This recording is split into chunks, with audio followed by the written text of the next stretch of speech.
Minsan sa sobrang ok ko talaga sa editing kasi I was started vlogging talaga po sa YouTube. And nasanay lang siguro ko sa format na kailangan ko talaga siyang i-edit ng ay naku, hindi ko ma-explain kasi gano'n talaga ako. Pero sabi ko sa sarili ko, siguro kahit hindi naman perfect, then hindi ko naman talaga mapo-perfect ang pagba-vlog kasi talagang nagwo-work ako as a nurse at nami-miss ko din mag-vlog at I find it creative and at the same time, nagle-learn yung mga anak ko, lalo na si Jamira.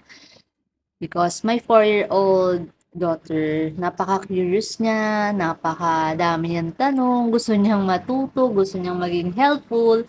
So, I think one of the magandang i-ano sila, tawag dito, i-expose is yung baking or pagluluto. Kahit napakahirap gawin talaga ng mag-bake ng may bata, masaya ako kasi ang dami kong nadi-discover kay Jamira.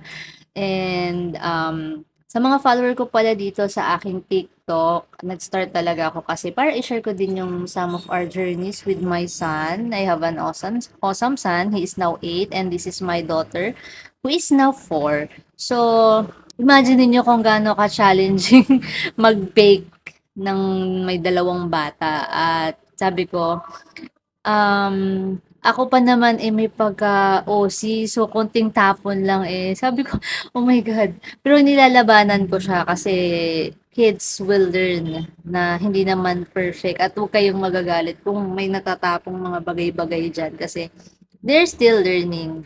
At ito nga si Jamira, gusto niyang sinasala yung flour. Ayun, nakita niyo naman tapon-tapon dun sa gilid, pero it's okay.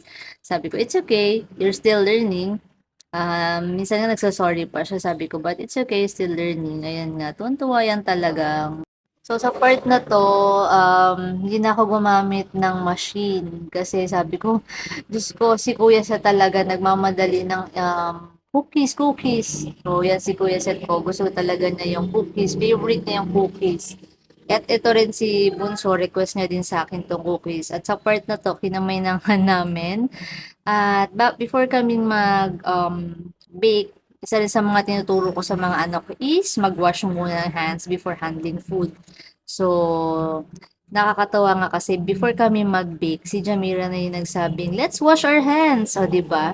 Akala nyo lang simpleng pagbe-bake 'to, pero maraming natututunan yung mga bata. Sensory, yung pagiging masunurin, yung obedience, yung creativity. Ayan, tuwang-tuwa si Jamira, i-mash siyang dough namin, cookie dough. So, sa part na to, talagang masasabi kong hindi ko talaga na perfect yung recipe. Pero sabi ko, it's okay. It's okay. Kasi para lang ma-feed yung ano nila, yung tawag dito, yung curiosity nila. Kaya ko ginagawa kasi hindi mahirap talagang ma-perfect. Kasi nga kahit mag-bake ka lang mag-isa, papalpak ka sa recipe. What more kung may bata ka pa, 'di ba? Extra challenging talaga. Dalawa pa sila. So ayun nga, si Jamira, tuwang-tuwang i-crush siyang chocolate. At sa part na 'to, talagang opo 'no, may mawawalang mga chocolate diyan kasi tintikman-tikman na nila 'yan.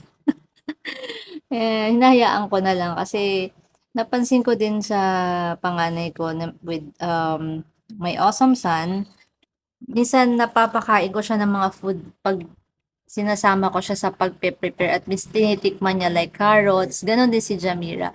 So kayo kung may kids kayo, isama niyo sila sa preparation sa pagluluto kasi in that way maka-curious sila, "Ano ba 'tong mga nilalagay ni mami diyan sa food na 'yan?" At 'yun, magugulat kayo, mapapakain niyo talaga sila.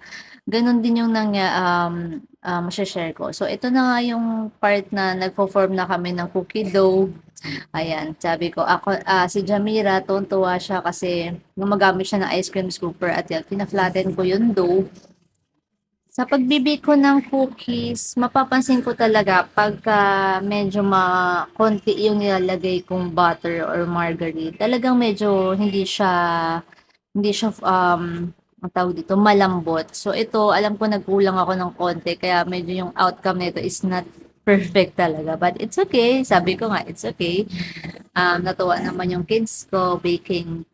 Um, baking with them at sa busy kong nanay bilang nurse, nami-miss nila yung mga ganitong bagay at ako din nami-miss ko din yung mag-bake kasi nakakapagpatanggal talaga ng stress ang pagbe-bake. Pero extra challenging 'pag may kids. So hindi ko alam kung ano talaga 'to, stress reliever ba 'to o mas na-stress ako. Anyways, baking with my kids, nakaka-stress din talaga pero siyempre 'pag nakikita ko naman yung reaction nila nung naluto na ayun nga yung maishe-share ko. So, kung kayo may kids, isama nyo sila sa meal prep, sa pag-aano, ayan na.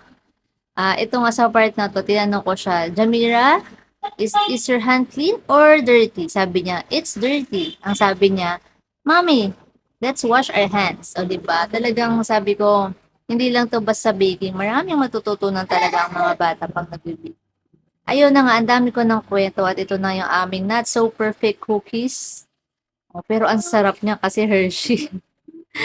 Ayun lang. Thank you for watching. Hope you enjoy your time with your kids. Kahit gaano kayo ka-busy.